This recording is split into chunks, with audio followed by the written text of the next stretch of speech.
So day 2 of training camp is now in the books. It's fun to actually have some actual football to talk about. There's some clips going around, things coming out. We have Randall Cobb, catching some passes today. I put out that video earlier today of Randall Cobb, doing tons of stuff. A lot of you guys seem to find that one. But it's just fun to have football actually back because there were months there, June and July, where, there was barely anything happening. Nothing was really going down, nothing exciting happening, no news coming out, and now it sort of just seems like news won't stop coming out. If you didn't hear, Aaron Rodgers just signed that rework deal, made it official. Last night, the Packers, signed another tackle, Dennis Kelly. Randall Cobb is back.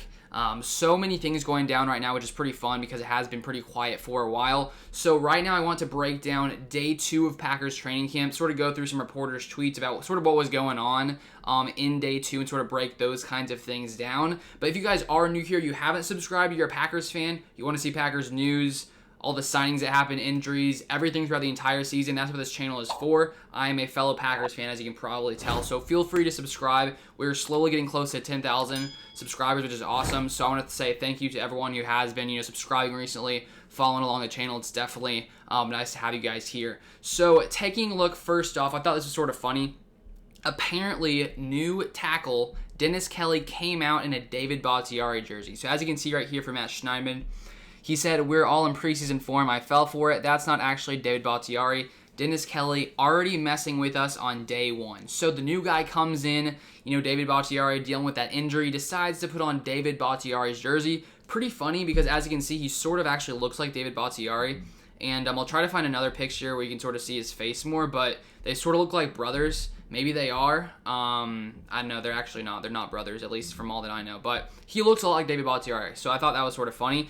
So now to some, real actual football things. So we have here from Ryan Wood, he says, Juwan Winfrey getting first team reps with Aaron Rodgers, and he makes the most of them. Winfrey steps behind Adrian Amos, deep down the middle of the field, and Rodgers hits him in stride for the home run. Perfect pass from Rodgers. So Juwan Winfrey is a guy who has sort of been talked about a lot recently because in this offseason in some camps, he was looking pretty good. Some people were like, wow, you look actually like you're pretty good. You're a pretty good wide receiver. And so that is sort of good news for him and for the Packers as well to have a guy who seems to be pretty talented.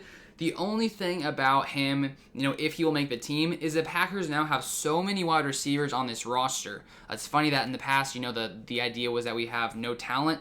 I think we got plenty of talent now. And now the question is, who is going to make this Packers roster when it comes to wide receiver? Because now with Randall Cobb in the mix, it definitely adds, someone else is not going to make the roster now with Randall Cobb being here. So that's unfortunate for someone else. I think overall a positive for the Packers, considering Randall Cobb is back in Green Bay. Even though he's a little older, I still think he's got some stuff in the tank. Plus, you just can't, him and Rodgers' chemistry, it sort of just can't be beat. So right now, if we take a look at some of the wide receivers, obviously we have Davante Adams, Randall Cobb, Allen Lazard, MVS, Amari Rodgers. Those I'd say are the sort of the top 5 guys. And last year, if I'm correct, I'm pretty sure the Packers started the season with 5 wide receivers on the roster. So if they only have 5 wide receivers on the roster, I feel like it's going to be those 5 guys. Davante, because obviously Randall Cobb. It would be odd for Rodgers or for Aaron Rodgers' contingency to be Randall Cobb coming and then Cobb not be on the team. That would be sort of crazy. So I expect him to be there. If Randall Cobb isn't on the team, things are going to go down, which I think Cobb should be on the team. And then we got Allen Lazard, MVS, Amari Rodgers. I just think drafting Amari Rodgers in the 3rd round, you want to keep him up there. Randall Cobb is going to mentor him. He's going to be a solid slot guy for the Packers for the future. So I feel like he's definitely going to make the team. And then we got Allen Lazard and MVS, who both, I think, built a lot of trust with Aaron Rodgers last season. MVS, a great deep threat. I know he drops balls, but at the same time, he is probably one of the best deep threats, at least when it comes to yards per reception last season. And so if he can fix those drops in 2021, I think definitely he is a big aspect of this Packers offense. And then, of course, Allen Lazard has been improving. I actually got a Allen Lazard card right here. If you guys were here last year, you saw it, but I think only 100 of you guys were here last year at this time. So that's my Allen Lazard card. But anyway, so the thing is, when you take a look, those are the top 5 in my personal opinion. Then you have the guys below them. We got Devin Funchess, Juwan Winfrey, Equanimeous St. Brown, Reggie Begelton, Malik Taylor, and then some undrafted guys as well. So if the Packers were to add 6, which I think maybe that could be possible when you just sort of take a look at all these receivers that Packers have. It sort of seems odd to have all those guys not be on the roster. But those guys are definitely going to be competing for that spot if there is a sixth guy. Devin Funchess, who is a little bit older, skipped last year because of, COVID. He opted out. But now maybe he has some left in the tank. We don't know. Juwan Winfrey, as we talked about, was just playing really well. And so maybe he could push his way onto the roster. Maybe be a young guy on this Packers team. He was in the Packers practice squad last year. So maybe he can develop. And then we still got EQ, Reggie Bellatin, Malik Taylor. So lots of these guys are not going to make the Packers roster. So it's going to be interesting to see, how many wide receivers the Packers decide to take for their final roster and who, sort of makes that cut. So definitely something to keep an eye out on for this, training camp. Then the next one we have right here from Robert Demovsky. He says, don't count out Ty Summers. He picked off Jordan Love with a full head of steam going the other way. So good news for Ty Summers. I guess bad news for Jordan Love. He threw a pick. You don't really love to see that. Get it? So Ty Summers seems to be doing all right if he's picking off Jordan Love. When we take a look, though, at the Packers' inside linebacker group, obviously now Devondre Campbell coming in here seems like he is going to start. He did, start with some of the first team. He started with the first team yesterday with Chris Barnes. But then you also have Kamal Martin. And so the question is for Ty Summers, is he going to be able to find a way into this roster at all? Is he able, if he is going to get playing time, he'll have to push his way past, Kamal Martin and maybe even Chris Barnes, which I don't know if that could happen. He is still, a young guy. Last season, he played about around 200 snaps on defense. He also played a lot when it came to kick coverage, kick return, punt coverage. I'm sort of looking at his snaps here on PFF.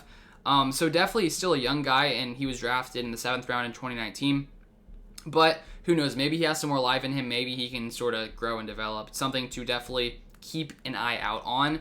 And then what we have next here from Ryan Wood, it says Packers showing some 3 safety nickel with Adrian Amos in the box, Vernon Scott back deep with Darnell Savage Jr. So one thing I think is going to be interesting this year is going to be seeing this new defense under Joe Barry, because the Packers, brought in new defensive coordinator Joe Barry in the offseason after letting Mike Pettin go. And so one thing I'm curious to keep an eye out on is sort of how Joe Barry does decide to utilize his defense. One thing he's talked a lot about is sort of using a nickel guy on this defense. I'm definitely not a, NFL formation or football formation expert. I sort of understand some of it, but I'm always trying to learn, trying to understand this stuff. So as the season goes by, we'll sort of see how he utilizes this defense, sort of the kind of formations he decides to use. But today is sort of interesting that he did have, Vernon Scott in there. So taking a look at Vernon Scott last season, he didn't really play that much. He played in, let's see here. Where'd it go, PFF? Where are you? Okay, he played 90 snaps last season. PFF gave him a grade overall of 57, which is not great. He had 6 tackles, 1 sack, and then if we take a look at him in coverage, he allowed 8 targets for 7 receptions and no touchdowns allowed, but 105 passer rating when targeting him. So I think it'll be interesting to see, what sort of happens outside of Darnell Savage and Adrian Amos, because, we got Will Redmond, Henry Black, then we got Vernon Scott. So maybe Vernon Scott will get some more snaps this season. Last year, Will Redmond had 372 snaps to Vernon Scott's 90 snaps. So that will definitely be something to keep an eye out on as well, for this entire training camp coming up to this season. And one other thing I found interesting when I was researching, sort of using 3 safeties, finding some random articles, I came across this article from 2014 from Bucky Brooks on NFL.com. He had this to say, which I think is interesting. He said, during my time as a defensive back with the Green Bay Packers, I had the opportunity to watch defensive coordinator Fritz Shermer work his magic on the blackboard each week, designing clever schemes to slow down the opponent. One of the ideas that he used to help the Packers field the NFL's top-ranked defense in 1996 was a unique nickel defense that featured 3 safeties, Eugene Robinson, Mike Pryor, and Leroy Butler, on the field simultaneously.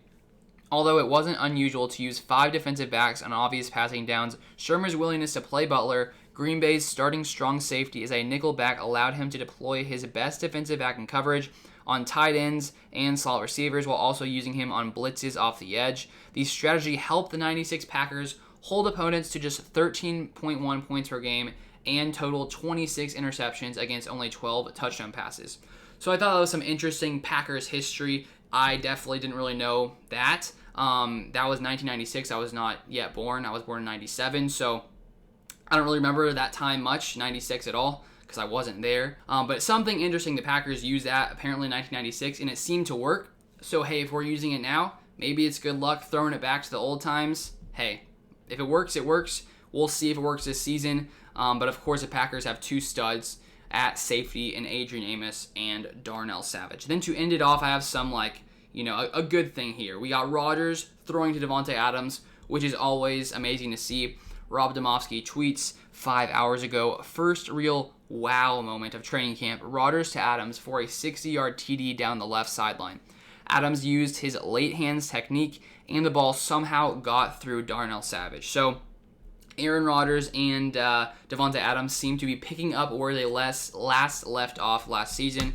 So I think once again, they're going to dominate. Best wide receiver QB duo in the NFL. But those are all of the biggest things I sort of noted from day 2 of Packers training camp. I will continue to update you guys on everything going down, signings, training camp news, injuries, all that kind of stuff. So it'd be awesome if you guys would subscribe. All you got to do, click it down there. You just got to click it, and once you click it, you're subscribed. Once you're subscribed, you can see more videos. And also, if you turn on the notifications, you get notified. It's pretty simple. It's pretty cool. But that is going to be all for this video. I'll see you guys sometime soon when there's more news. But thank you guys for watching. I'll see you guys soon.